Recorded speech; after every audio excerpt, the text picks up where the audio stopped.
way back in the day when I was a young teacher at Lafayette High School, I think it was my second year, a group of girls approached me about the possibility of doing a fashion show.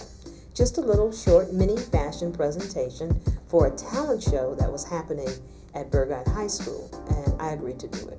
And the reason they asked me was because some of them had seen me in fashion shows around the community. So we did that fashion presentation. It was so well received at Burgard. I think this might have been 71 or 72. Well, people saw it, really liked it, and the next thing I knew, I was advising a big group of about 30 boys and girls. That organization, the Lafayette Mannequins, lasted for several years, from 1971 until I had to leave the school. I got a new assignment. I left in 1976.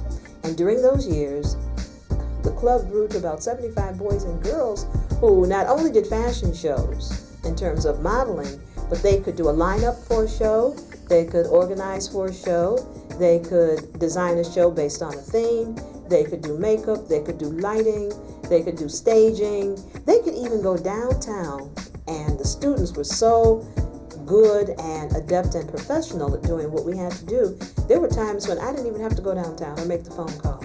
I had students who would make the connection, decide how many tuxedos they needed, what colors they needed. They would select the young men who were going to go down and get those things, and it helped me a lot. But they grew, and they learned, and they knew how to do it. Sometimes they would do mannequin modeling. That's how we came up with the name.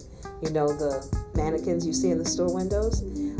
They would do mannequin modeling. And I don't know how I was able to teach them how to do it, but I could do it. I could just stand motionless, not even blink, for at least 10 to 15 minutes.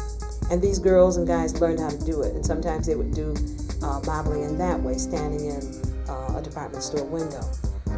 The group became so good and so professional and so well known that oftentimes when a community group, church group, fraternal organization was having an event, they would call upon the Lafayette Mannequins to provide the entertainment. Because we didn't just come out and model, you know, it was a show.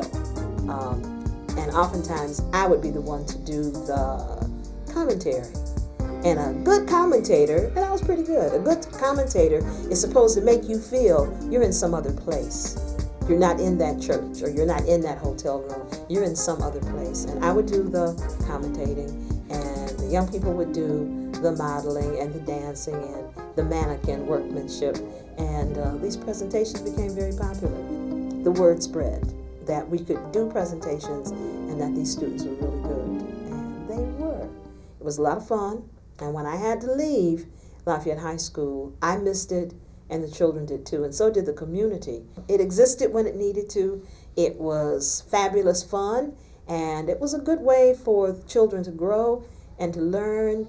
And some people might disagree, but I think we made a really important contribution to the community.